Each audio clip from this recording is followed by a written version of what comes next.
오늘 우리는 그림자를 탈출하는 마지막 단계에 이르렀습니다.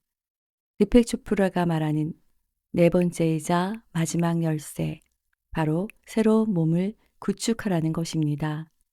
몸을 구축한다고 하면 헬스장이나 다이어트가 떠오를 수 있습니다. 하지만 여기서 말하는 몸은 근육이나 체형을 말하는 것이 아닙니다. 당신이 세상을 살아가는 방식 전체, 습관, 반응, 관계, 자아의 형태, 그것이 바로 몸입니다. 그리고 그 몸을 다시 짓는다는 것은 과거의 그림자가 만들어 놓은 패턴에서 벗어나서 내가 진정 원하는 삶의 방식으로 살아가는 것을 의미합니다. 오늘 그 이야기를 함께 나눠보겠습니다. 우리가 억눌린 그림자는 어디에 살고 있을까요? 바로 우리의 몸입니다. 누군가가 갑자기 큰 소리를 지르면 우리는 어떻게 하죠? 뇌가 먼저 판단하기도 전에 몸이 먼저 반응하죠. 어깨가 움츠러들고 심장이 빨라지고 숨이 잠깐 멈춥니다. 이게 바로 몸의 기억입니다. 우리가 살면서 억누른 감정들, 외면한 상처들, 삼켜버린 분노들, 그것들은 사라지지 않습니다. 어딘가에 저장됩니다. 그리고 그 어딘가가 바로 몸입니다. 몸이 점수를 기록한다고 심리학자 베셀 반 데어 콜크는 말했습니다. 우리가 의식에서 지워버린 것들을 몸이 고스란히 안고 살아간다는 것입니다. 그래서 그림자를 진정으로 통합한다는 것은 생각만 바꾸는 것으로 끝나지 않습니다. 몸 안에 새겨진 오래된 패턴까지 바꿔야 합니다. 삶의 방식 자체가 달라져야 합니다. 그림자는 내가 외면한 것들의 총합입니다. 하지만 그것들을 억압하는 데 쓰였던 에너지가 해방될 때 그 에너지는 파괴가 아닌 창조를 향해 흐르기 시작합니다. 생각해보면 그렇지 않나요? 우리가 그림자를 억누르는데 얼마나 많은 에너지를 씁니까? 이 모습을 보이지 않으려고, 저 감정을 들키지 않으려고 끊임없이 경계하고 나를 연기하고 숨기는 데 쓰는 에너지들. 그런데 만약 그 에너지가 해방된다면 어디로 갈까요? 그것이 새로운 몸을 짓는 재료가 됩니다. 디펙 초프라는 새로운 몸을 구축하는 것이 어떤 대단한 깨달음의 순간이 오는 게 아니라고 말합니다. 그것은 매일의 작은 선택들이 쌓여 이루어집니다.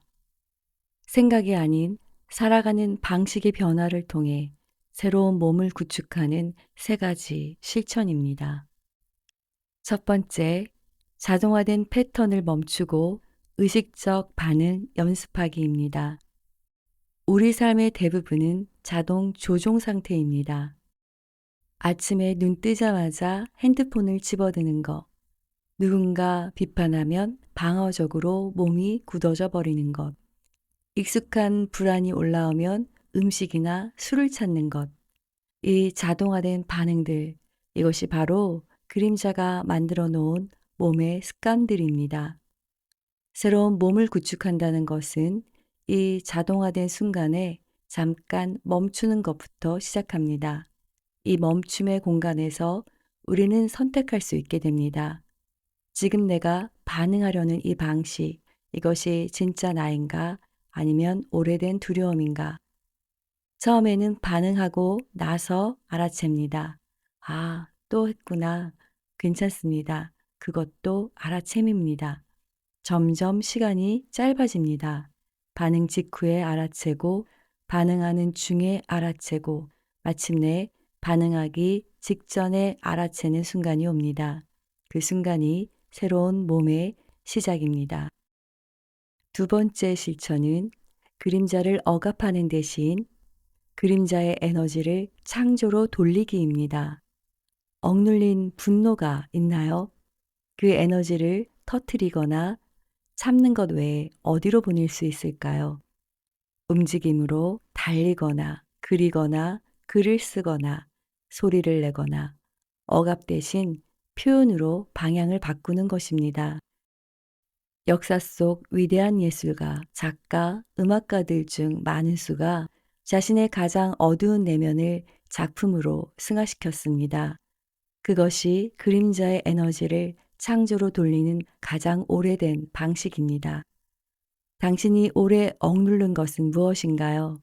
그것을 말로 적어보거나 몸으로 움직여 보거나 누군가에게 진솔하게 털어놓는 것. 그 하나하나가 그림자의 에너지를 새로운 삶으로 흐르게 하는 통로가 됩니다. 세 번째 실천은 전체성으로 살기. 이게 어쩌면 가장 어렵고 동시에 가장 오해받는 실천일 것입니다. 전체성이란 과연 어떤 것인가? 크리슈 나무르티는 이런 말을 했습니다. 자유는 그 길의 목적이 아니라 그 시작이다. 달리 갈 곳은 없다. 길 위에 놓인 처음이자 마지막은 바로 자유다. 전체성은 완전한 자유의 상태를 뜻합니다. 전체성은 이것과 저것 사이의 선택이 아닙니다. 나빠지는 대신 착해지는 것도, 불순해지는 것 대신 순수해지는 것도 아닙니다. 전체성에는 그 어떤 분별도 없습니다. 그것은 모든 것입니다. 그러므로 그것은 시작인 동시에 끝입니다. 우리의 할 일은 이 통찰을 삶 속에서 실천하는 방법으로 바꾸어 나가는 것입니다. 산스크리트어에서 전체성과 치유는 똑같은 어원에서 유래했습니다. 전체성은 언제나 스스로를 회복하고 치유하려는 힘이 있습니다. 그리고 우리의 몸은 이미 그것을 실천하고 있습니다. 우리의 몸은 언제나 균형을 추구합니다. 모든 세포는 다른 모든 세포와 의사소통을 합니다. 그리고 그 어떤 한 부분도 전체보다 중요하진 않습니다. 휴식과 활동이 조화되어야 합니다. 끊임없는 활동 가운데도 안정적인 기반이 있습니다. 이것을 항상성이라고 합니다. 모든 세포는 환경에 적응하기 위해 변화합니다. 스트레스는 통제되고 제어되고 있습니다. 이제 이 목록처럼 당신의 삶이 몸처럼 전체성으로 살아간다면 어떻게 될까요? 전체성을 이야기할 때 많은 사람들이 걱정합니다. 어두운 면까지 받아들이다 보면 더 나빠지는 건 아닐까? 빛이 강해질수록 그림자 또한 커진다. 이것은 자연이 움직이는 방식입니다. 그러나 우주가 창조의 힘과 동시에 쇠락의 힘, 엔트로피를 모두 가지지 않았다면 우주는 존재하지 않았을 것입니다. 창조의 힘만 있다면 물질과 에너지가 급속히 고갈될 것이고 파괴의 힘만 있다면 우주는 열역학적 사망에 이를 것입니다. 우리는 이 두 가지 상반된 힘을 필요로 하지만 그것이 이원성에 관한 논거는 아닙니다. 그것은 오히려 전체성에 관한 강한 논거입니다. 전체성은 양측의 관점보다 더 넓은 관점을 가지기 때문입니다. 에고의 영역에서 우리는 절대적으로 선해지는 것이 가능하다고 끊임없이 스스로를 속입니다. 두 번 다시 거짓말하지 말아야지. 다시는 질투하지 말아야지. 하지만 이런 의도는 결코 효력을 보지 못합니다. 화를 내거나 두려워하는 것이 절대적으로 타당하고 건강한 순간들도 있기 마련이기 때문입니다. 삶은 어두운 면으로부터 비롯된 도전들을 선사하기도 합니다. 우리는 그림자를 악마처럼 여길 필요는 없습니다. 그것은 대면해 볼 만한 가치가 있는 거의 모든 도전의 원천이기도 하기 때문입니다. 선과 악 사이에서의 선택을 우리의 삶이 우리에게 강요할 때 우리는 현실에서 제 삶의 길을 선택할 수 있습니다. 바로 전체가 되는 것입니다. 전체성의 관점에서 어둠과 빛의 양쪽 어디에도 종속되지 않고 당신은 둘 사이의 균형을 맞출 수 있습니다. 그 대립은 창조적인 긴장으로 거듭납니다. 인간은 말로 다 할 수 없는 세월 동안 그림자에 맞서 싸워왔습니다. 그러나 드펙초프라가 발견한 진실은 이겁니다. 그림자는 결코 패배한 적이 없었다. 그렇다면 어떻게 해야 할까? 그림자를 정복하는 유일한 사람들은 그림자와 싸우지 않습니다. 그들은 그림자를 초월합니다. 초월하게 되면 당신은 그 너머로 건너가게 됩니다. 문제의 수준은 결코 해결책의 수준과 같아서는 안 됩니다. 이렇게 생각해 볼까요? 어린 자식이 짜증을 내고 이것저것 요구하는 것이 많아진다고 해도 어머니는 같은 수준에서 자식을 대하지 않습니다. 어머니는 아이가 피곤하고 잠이 필요하다는 사실을 알아차립니다. 그리고 어머니는 그 수준의 문제를 초월하여서 해결책을 찾기 위해 다른 수준으로 건너갑니다. 그림자와의 싸움도 마찬가지입니다. 문제와 같은 수준에서 몸부림치고 있을 때 우리는 결코 그 문제를 해결할 수 없을 것입니다. 우리의 삶 안에는 수많은 갈등들이 있습니다. 안전한 것과 안전하지 못한 것 사이의 갈등, 사랑과 두려움 사이의 갈등, 욕망과 필요성 사이의 갈등, 수용과 거부 사이의 갈등, 하나와 다수 사이의 갈등. 이 갈등들의 공통점이 있습니다. 모두 어느 한쪽을 선택해야 한다고 느끼게 만든다는 것입니다. 하지만 전체성은 다른 길을 제시합니다.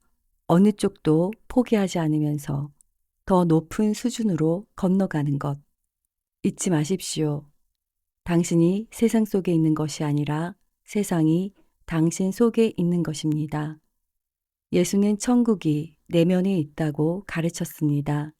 둘이 아닌 하나로 가는 길에 대한 가르침으로 부족함이 없습니다. 이원성에 대한 충실함을 바꾸어야 합니다. 규정 짓고 비난하고 비판하는 것을 그만두어야 합니다. 당신이 옳고 다른 사람이 틀렸다는 것을 세상에 보여주겠다는 환상을 포기해야 합니다. 왜냐하면 그 싸움에서 그림자를 제한 누구도 이득을 보지 못하기 때문입니다. 전체성은 멀리에 있지 않습니다. 가깝다와 멀다라는 말들은 사실 틀린 것입니다. 그 말들은 이원성으로부터 유래된 것입니다. 가깝다는 것은 멀다는 것의 반대이기 때문입니다. 파란색을 한번 상상해 볼까요? 당신이 머릿속에서 파란색을 보기 전에 파란색은 가까이에 있었나요? 멀리 떨어져 있었나요? 마음속으로 코끼리라는 단어를 말해 보세요. 떠올리기 전에 그 단어는 멀리 있었나요? 가까이에 있었나요? 당신과 당신의 기억 사이, 그리고 당신과 당신이 다음에 떠올릴 생각 사이에는 그 어떤 거리도 없습니다. 모든 것이 동시에 조율되고 있으므로 전체성의 관점에서 거리란 의미가 없습니다. 그것이 의미하는 바는 이겁니다. 당신의 근원은 결코 멀리 있지 않다는 것입니다. 그것은 불변하는 것입니다. 당신이 스스로를 당신의 근원인 동시에 이 세상의 것으로 경험할 수 있을 때 당신은 전체가 됩니다. 우리는 지금까지 4개의 단계를 함께 걸어왔습니다. 그림자를 인식하고 투사하는 것을 멈추고 집착하지 않고 다가가고 자기 비판을 내려놓고 그리고 오늘 정서적인 몸을 새롭게 구축하는 것까지 이 모든 여정의 끝에서 디펙초프라는 이렇게 말합니다. 진정한 자기 자신이 되어라. 우리는 우리의 어두움을 정복할 필요가 없습니다. 어떤 경우에도 그것은 불가능하기도 합니다. 그가 권하는 것은 단 하나, 진정한 자기 자신이 되어라입니다. 그러면 그 순간부터 더 이상 어둠과 자신을 동일시하지 않게 된다는 것입니다. 전체성은 완벽함이 아닙니다. 그것은 내 안의 모든 것이 분열되지 않고 하나로 연결된 상태입니다. 빛과 어둠, 강함과 약함, 고귀함과 나약함, 이 모든 것이 하나의 나로 통합되어 가는 여정, 그것이 온전함입니다. 그 삶에서 사랑이 더 깊어지고 창의성이 더 자유로워지고 살아있다는 느낌이 더 진해집니다. 왜냐하면 그것들은 그림자 너머에서 처음부터 줄곧 당신을 기다리고 있었기 때문입니다. 오늘은 여기까지입니다. 이 이야기가 당신의 내면 어딘가에 작은 씨앗이 되기를 바랍니다. 내면 산책은 계속해서 당신 옆에서 걷겠습니다.